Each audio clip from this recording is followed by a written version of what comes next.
من الشیطان الرجیم بسم اللہ الرحمن الرحیم ان الذين يكفرون بآيات الله ويقتلون النبيين بغير حق ويقتلون الذين يأمرون بالقسط من الناس فبشرهم بعذاب أليم ان الذين يكفرون بآيات الله، وہ جو اللہ کی آیتوں سے منکر ہوتے، وَيَقْتُلُونَ النَّبِيِّينَ بِغَيْرِ حق، اور پیغمبروں کو ناحق شہید کرتے،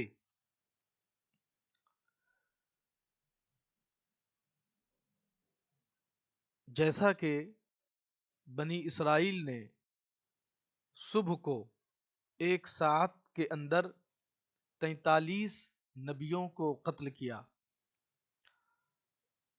پھر جب ان میں سے 112 عابدوں نے اٹھ کر انہیں نیکیوں کا حکم دیا اور بدیوں سے منع کیا، بدیوں سے یعنی برائیوں سے منع کیا، روکا، تو اسی روز شام کو انہیں بھی قتل کر دیا۔ اس آیت میں سید عالم صلی اللہ علیہ وسلم کے زمانہ کے یہود کو توبیخ ہے، کیونکہ وہ اپنے آباء و اجداد کے ایسے بدترین فعل سے راضی ہیں۔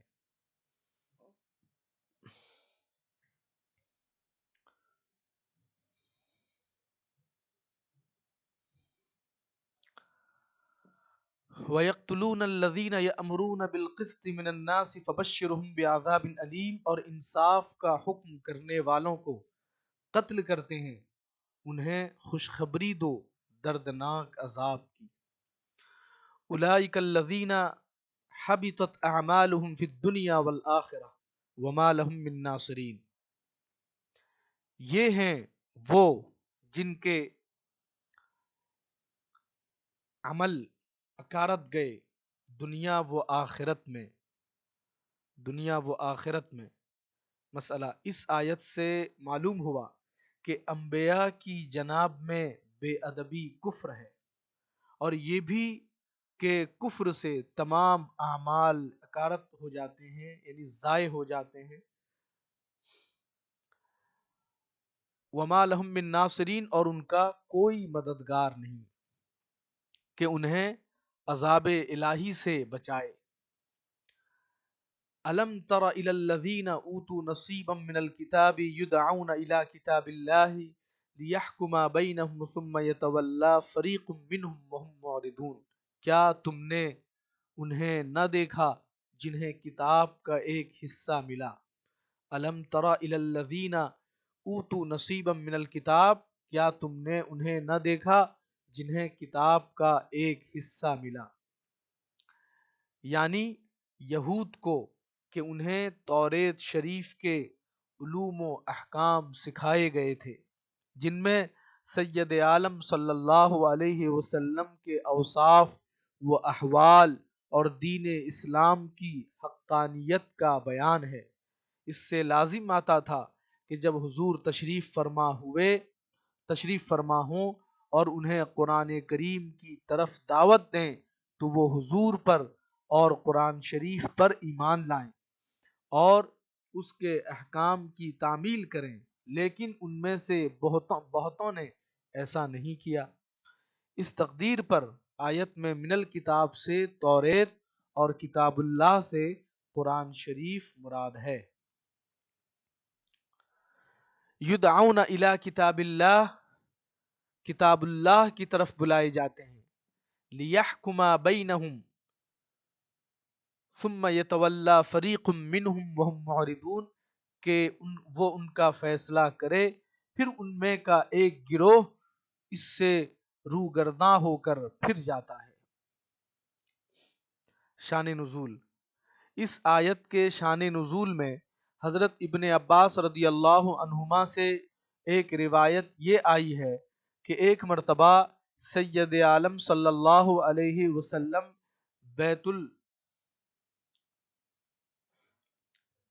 یہ ہے بیت المدراس، بیت المدراس یعنی یہود کا کنیسہ، یا وہ جہاں توریت کا درس دیا کرتے ہیں، یہ مراد ہے اس سے بیت المدراس۔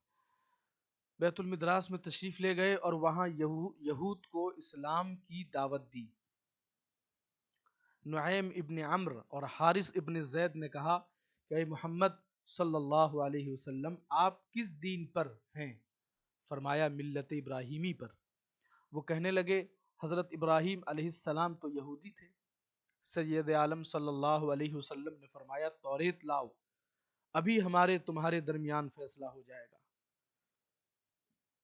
اس پر نہ جمے اور منکر ہو گئے۔ اس پر یہ آیت شریفہ نازل ہوئی۔ اس تقدیر پر آیت میں کتاب اللہ سے توریت مراد ہے۔ انہیں حضرت ابن عباس رضی اللہ عنہما سے ایک روایت یہ بھی مروی ہے، انہی حضرت ابن عباس رضی اللہ عنہما سے ایک روایت یہ بھی مروی ہے کہ یہود خیبر میں سے ایک مرد نے ایک عورت کے ساتھ زنا کیا تھا، اور توریت میں ایسے گناہ کی سزا پتھر مار کر ہلاک کر دینا ہے، لیکن چونکہ یہ لوگ یہودیوں میں اونچے خاندان کے تھے اس لیے انہوں نے ان کا سنگسار کرنا گوارا نہ کیا، اور اس معاملہ کو بئی امید سید عالم صلی اللہ علیہ وسلم کے پاس لائے کہ شاید آپ سنگسار کرنے کا حکم نہ دیں، مگر حضور نے ان دونوں کے سنگسار کرنے کا حکم دیا۔ اس پر یہود طیش میں آئے اور کہنے لگے کہ اس گناہ کی یہ سزا نہیں، آپ نے ظلم کیا۔ حضور نے فرمایا کہ فیصلہ توریت پر رکھو۔ کہنے لگے یہ انصاف کی بات ہے۔ توریت منگائی گئی اور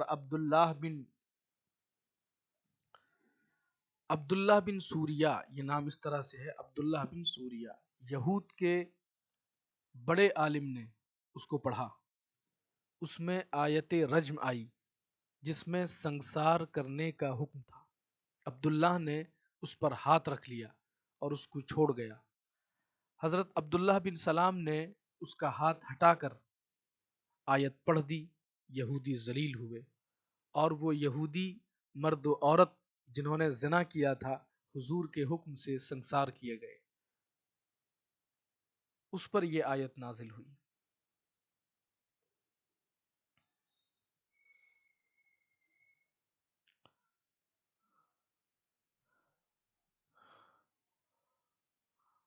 ذالک بأنهم قالوا لن تمسنا النار إلا أياما معدودات وغرهم في دينهم ما كانوا يفترون۔ ذالک یعنی کتاب الہی سے روگردانی کرنے کی یہ جرت۔ بأنهم قالوا لن تمسنا النار إلا أياما معدودات، انہیں اس لیے ہوئی کہ وہ کہتے ہیں ہرگز ہمیں آگ نہ چھوئے گی مگر گنتی کے دنوں، یعنی 40 دن یا ایک ہفتہ بھر یا ایک ہفتہ، پھر کچھ غم نہیں۔ وغرہم فی دینہم ما کانوا یفترون، اور ان کے دین میں انہیں فریب دیا اس جھوٹ نے جو باندھتے تھے، اور ان کا یہ قول تھا کہ ہم اللہ کے بیٹے اور اس کے پیارے ہیں، وہ ہمیں گناہوں پر عذاب نہ کرے گا مگر بہت تھوڑی مدت۔ یہ یہود کہتے تھے اس طرح سے۔ فَكَيْفَ إِذَا جَمَعْنَاهُمْ لِيَوْمٍ لَا رَيْبَ فِيهِ وَوُفِّيَتْ كُلُّ نَفْسٍ مَا كَسَبَتْ وَهُمْ لَا يُظْلَمُونَ، تو کیسی ہوگی جب ہم انہیں اکٹھا کریں گے اس دن کے لیے جس میں شک نہیں، اور وہ روز قیامت ہے، یعنی قیامت کا ذکر ہو رہا ہے۔ وَوُفِّيَتْ كُلُّ نَفْسٍ مَا كَسَبَتْ وَهُمْ لَا يُظْلَمُونَ، اور ہر جان کو اس کی کمائی پوری بھر دی جائے گی اور ان پر ظلم نہ ہوگا۔ قُلِ اللَّهُمَّ مَالِكَ الْمُلْكِ تُؤْتِي الْمُلْكَ مَن تَشَاءُ وَتَنزِعُ الْمُلْكَ مِمَّن تَشَاءُ وَتُعِزُّ مَن تَشَاءُ وَتُذِلُّ مَن تَشَاءُ بِيَدِكَ الْخَيْرُ إِنَّكَ عَلَى كُلِّ شَيْءٍ قَدِيرٌ۔ یوں عرض کر اے اللہ ملک کے مالک، تو جسے چاہے سلطنت دے اور جس سے چاہے سلطنت چھین لے، اور وتعز من تشاء وتذل من تشاء، اور جسے چاہے عزت دے اور جسے چاہے ذلت دے. بیدک الخیر، ساری بھلائی تیرے ہی ہاتھ ہے. انکا علی کل شیء قدیر، بے شک تو سب کچھ کر سکتا ہے. شان نزول. فتح مکہ کے وقت سید انبیاء صلی اللہ علیہ وسلم نے اپنی امت کو ملک فارس و روم کی سلطنت کا وعدہ دیا تو یہود و منافقین نے اس کو بہت بعید سمجھا اور کہنے لگے کہاں محمد صلی اللہ علیہ وسلم اور کہاں فارس و روم کے ملک، وہ بڑے زبردست اور نہایت محفوظ ہیں. اس پر یہ آیت کریمہ نازل ہوئی اور آخر کار حضور کا وہ وعدہ پورا ہو کر رہا. تولج اللیل فی النہار وتولج النہار فی اللیل وتخرج الحی من المیت وتخرج المیت من الحی وترزق من تشاء بغیر حساب. تو رات کا حصہ دن میں ڈالے اور دن کا حصہ رات میں ڈالے. تولج اللیل فی النہار وتولج النہار فی اللیل، تو رات کا حصہ دن میں ڈالے اور دن کا حصہ رات میں. یعنی کبھی رات کو بڑھائے دن کو گھٹائے اور کبھی دن کو بڑھا کر رات کو گھٹائے، یہ تیری قدرت ہے. تو فارس و روم سے ملکیت لے کر غلامان مصطفیٰ صلی اللہ تعالی علیہ وآلہ وسلم کو عطا کرنا اس کی قدرت سے کیا بعید ہے. وَتُخْرِجُ الْحَيَّ مِنَ الْمَيِّتِ وَتُخْرِجُ الْمَيِّتَ مِنَ الْحَيِّ، اور مردہ سے زندہ نکالے اور زندہ سے مردہ نکالے. مردہ سے زندہ کا نکالنا اس طرح ہے جیسے کہ زندہ انسان کو نطفے بے جان سے اور پرند کے زندہ بچے کو بے روح انڈے سے اور زندہ دل مومن کو مردہ دل کافر سے، اور زندہ سے مردہ نکالنا اس طرح جیسے کہ زندہ انسان سے نطفے بے جان اور زندہ پرند سے بے جان انڈا، اور زندہ دل ایمان دار سے مردہ دل کافر. وَتَرْزُقُ مَن تَشَاءُ بِغَيْرِ حساب، اور جسے چاہے بے گنتی دے، بے شمار دے. لا يتخذ المؤمنون الكافرين أولياء من دون المؤمنين ومن يفعل ذلك فليس من الله في شيء إلا أن تتقوا منهم تقاتا ويحذركم الله نفسه وإلى الله المصير. مسلمان کافروں کو اپنا دوست نہ بنا لے مسلمانوں کے سوا. لا يتخذ المؤمنون الكافرين أولياء من دون المؤمنين، مسلمان کافروں کو اپنا دوست نہ بنا لیں مسلمانوں کے سوا. شان نزول. حضرت عبادہ بن صامت رضی اللہ تعالی عنہ نے جنگ احزاب کے دن سید عالم صلی اللہ علیہ وسلم سے عرض کیا کہ میرے ساتھ 500 یہودی ہیں جو میرے حلیف ہیں، میری رائے ہے کہ میں دشمن کے مقابل ان سے مدد حاصل کروں. اس پر یہ آیت کریمہ نازل ہوئی اور کافروں کو دوست اور مددگار بنانے کی ممانعت فرمائی گئی، روکا گیا، منع کیا گیا. ومن يفعل ذلك فليس من الله في شيء الا ان تتقوا منهم تقاتا، اور جو ایسا کرے گا اسے اللہ سے کچھ علاقہ یعنی تعلق نہ رہا مگر یہ کہ تم ان سے کچھ ڈرو. کفار سے دوستی و محبت ممنوع و حرام ہے. انہیں رازدار بنانا، ان سے موالات کرنا ناجائز ہے. اگر جان یا مال کا خوف ہو تو ایسے وقت صرف ظاہری برتاؤ جائز ہے. وَيُحَذِّرُكُمُ اللَّهُ نَفْسَهُ وَإِلَى اللَّهِ الْمَصِيرُ، اور اللہ تمہیں اپنے غضب سے ڈراتا ہے اور اللہ ہی کی طرف پھرنا ہے، لوٹنا ہے. قُلْ إِن تُخْفُوا مَا فِي صُدُورِكُمْ أَوْ تُبْدُوهُ يَعْلَمُهُ اللَّهُ وَيَعْلَمُ مَا فِي السَّمَاوَاتِ وَمَا فِي الْأَرْضِ وَاللَّهُ عَلَى كُلِّ شَيْءٍ قَدِيرٌ. تم فرما دو کہ اگر تم اپنے جی کی بات چھپاؤ یا ظاہر کرو، اللہ کو سب معلوم ہے۔ وَيَعْلَمُ مَا فِي السَّمَاوَاتِ وَمَا فِي الْأَرْضِ، اور جانتا ہے جو کچھ آسمانوں میں ہے اور جو کچھ زمین میں ہے۔ واللہ علی کل شیء قدیر، اور ہر چیز پر اللہ قابو ہے، اللہ کا قابو ہے، اور ہر چیز پر اللہ کا قابو ہے۔